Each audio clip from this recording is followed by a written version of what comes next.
What's up, boys and girls? Welcome back to another video. Today I thought I would do a bit of a quick video on a topic that I get actually approached and asked quite a bit on YouTube and through other mediums. And that question is, what ECU should I buy? Now I get asked this quite a bit, so I thought I'd shed some light on just some feedback about what ECU you should buy and how you should be going about choosing an ECU that's right for your combination. Now the first and most important point, which is actually quite ironic, is that I'm not the person you should be asking.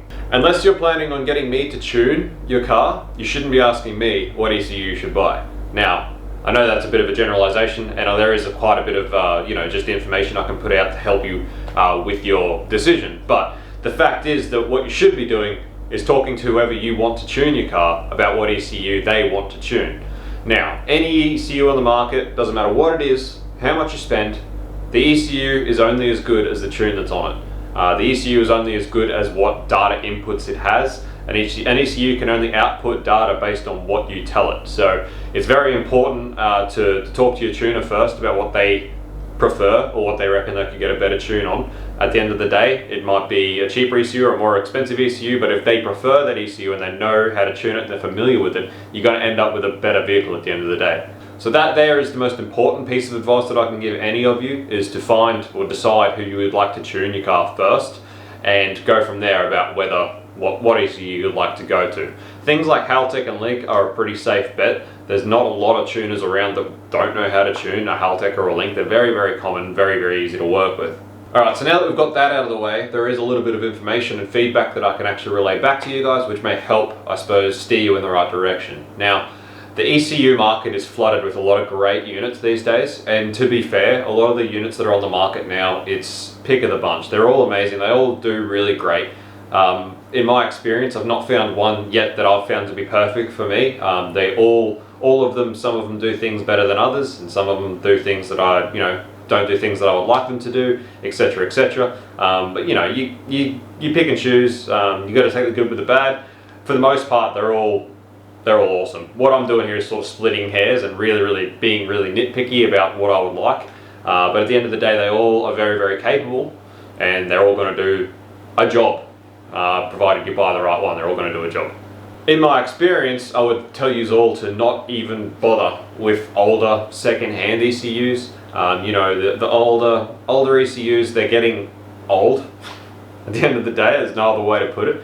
And electrical components like this, they do have a lifespan, and we find continuously with older Microtech units, things like Redbox Haltechs, those older ECUs are now getting up to that point where they are old, they are weathered, they are starting to stop working. There's a lot of parts of them that are starting to fail. For the most part, a lot of them have no longer have any customer support or after sales support. For a lot of them, they're very hard to work with as far as trying to find parts or trying to find people who can fix them and do things with them.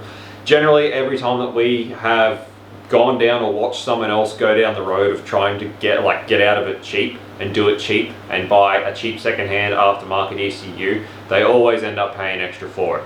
It always ends up being a really big process. It ends up being something that doesn't work, we can't get it fixed, and they always end up with a new ECU in the car at the end of the day anyway. But they've had to go a really long roundabout way about it and waste a heap of money, and it's just no fun at all for anyone. So most of the bigger ECU manufacturers have multiple ranges of ECU for, from entry level all the way right up to, massively advanced, depending on what you want for your setup. Things like Haltech, the Elite 550 is essentially a 4-cylinder, the 750 is essentially the 6-cylinder, and the 950 is essentially for the 8-cylinder. Each one respectively will run that many cylinders in full sequential, which is pretty much what you want. And in this day and age, the rain's getting heavy. I think it's going to get hard to hear, so I might wait for this rain to pass. Alright, so the rain's come down a little bit now. So for generally most applications, the Haltech's a really good option as far as value for money goes, that range of Haltechs. They do a really good job. They have usually enough inputs and outputs to do what most people want to do for a pretty simple setup. And they're very user friendly, and like I said before, they're very easy to find tuners for people who tune Haltech. So I often recommend Haltech to those sorts of people that they're looking for that. I have found Adaptronics to be really great as well, but they're a little bit more rare to find people who sort of know their way around Adaptronic. But for those sorts of people who are really into their PC and software and hardware sides of things, if you're someone who can comfortably build your own PC, you'll probably like Adaptronic. Andy's done a really good job of building a very modular ECU system, to which you can actually, buy ready-made boards ready to upgrade from Adaptronic and sort of build your own ECU almost. And they're really good, and the software is really nice to get around. I very much enjoy Adaptronic too. Link is absolutely awesome. There's not much else really to be said. Link have some really good software, some really good features. Very much sort of more advanced than Haltech as far as what you can actually do, in my opinion. So like I say, it's a much of a muchness. They all really are really good. That's sort of a lot of the, I suppose, the entry level stuff. Obviously there is more around, AEM and that sort of thing. They all do, like I said, they all do a good job. So it's pretty much pick of the litter, pick of the bunch, whatever's available, whatever your tuner wants to tune, that's how it goes. Obviously, if you're looking at the top end of the spectrum, you're probably not someone who watches these videos, I'd say. But if you right up top end of the spectrum, something like an Entron or a Motec would definitely be my pick. But you're talking some bigger dollars there. That's for some more serious sort of setups. Obviously, for more serious setups in the mid-range, you've got your Haltech and Link as well with their upgraded ECUs. They all do real well. But like I said, the most important thing is to talk to your tuner about what they would like to tune. So my second very important point that I touched on at the start, other than just talking to your tuner, is that an ECU can only do what it can do based off the information that's inputted to the ECU. Now, there is so many options for good sensors that are really, really handy for tuning, protection parameters, all sorts of stuff on ECUs.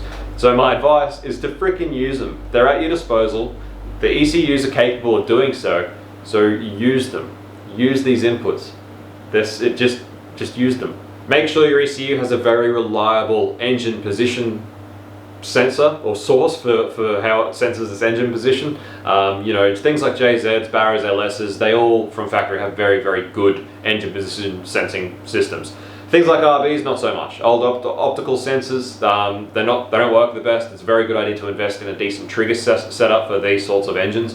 You're going to end up with much more reliable ECU data, which is going to in turn be a much better tune at the end of the day. But it's not only this, it's also inputs for things like fuel pressure, things like oil pressure, things like oil temperature. If you set up inputs for these things to the ECU, you can tune to these inputs and you can set up protection for these inputs. I've lost count of how many times I've been on the dyno chasing a fuel pressure issue where I've got to try and set up my camera to watch the gauge on the fuel pressure reg because there's no input for fuel pressure on the ECU. So it's really hard for me to see it. I've got to try and set up the camera so I can watch it back and see what the fuel pressure is doing on a run.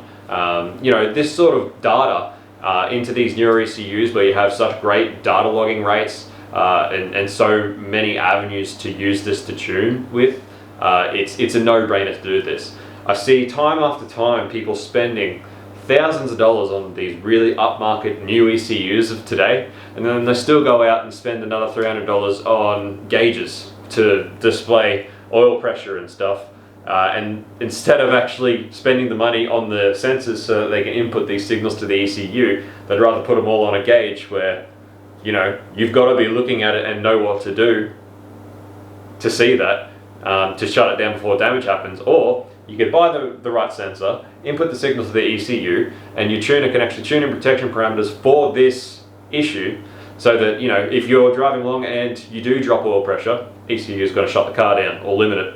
Rev limit it to 2000 RPM or something. Or if you're driving along and it does drop fuel pressure, your ECU is going to come in with engine protection parameters to limit what sort of damage you can do in that situation. You've also got things like wideband sensors, closed loop O2. That's a no-brainer. There's just about every ECU on the market today supports closed loop O2 via wideband controller. So invest in a wideband setup. It's a no-brainer. Protect your engine from leaning out. It's good feedback for the ECU, makes it way better to tune with. And another thing is ECU controlled boost. If you're building a boosted car, boost tees are such a barbaric way to control boost in this day and age. When you have an ECU controlled valve where you can actually control boost via the ECU all over the rev range in a 3D table. It's like people putting a flat timing curve on a new ECU.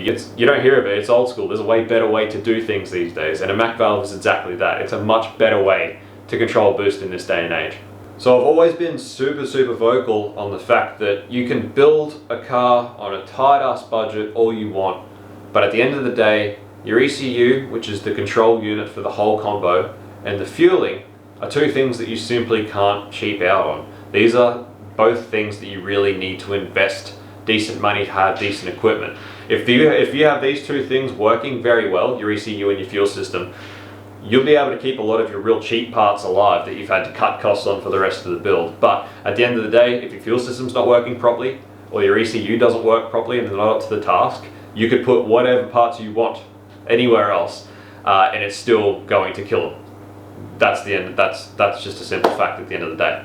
So when it comes to your ECU, when it comes to your sensors to input data to the ECU, make sure you're buying these from a reputable dealer. Make sure you're buying genuine items that come with input data and scaling that your tuner can input to the ECU. Don't buy cheap Chinese sensors. It's a bad idea. Like I said, your ECU is only as good as the signals that it's getting, and if you are not using the correct sensors and they're not calibrated properly or they're not working properly, your ECU, there's nothing it can do. You know, there's nothing your tuner can do. There's nothing anyone can do about that, and it will end in tears. Fueling is the same. If you're buying injectors or your fuel pumps or regulator, make sure you're buying proper brand name quality parts from a reputable dealer that are genuine. Don't go buying Chinese copies of stuff. Don't go buying modified injectors from eBay. Don't do it. It's going to end in tears. If your injectors aren't matched to within that sort of at least 5% of flow rate, it's going to end in tears. You know, it's not worth it.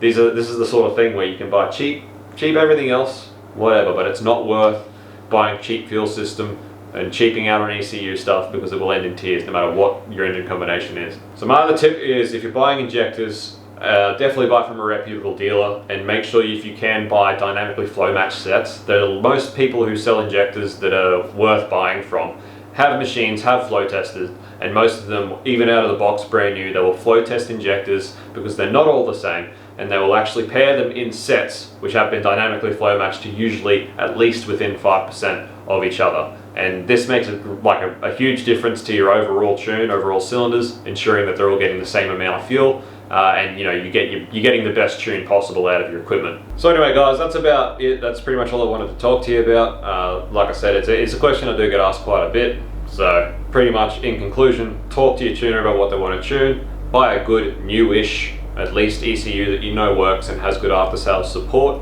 Have a think about what inputs you would like for your ECU, and buy good sensors for these inputs, and buy a good fuel system. Don't cheap out on that, and at the end of the day, you will have yourself a pretty good combination of good parts, good engine protection, and a nice running engine that's got a good tune on it. Unfortunately, these are just things that there's not really any cheap way around that's going to be safe or effective.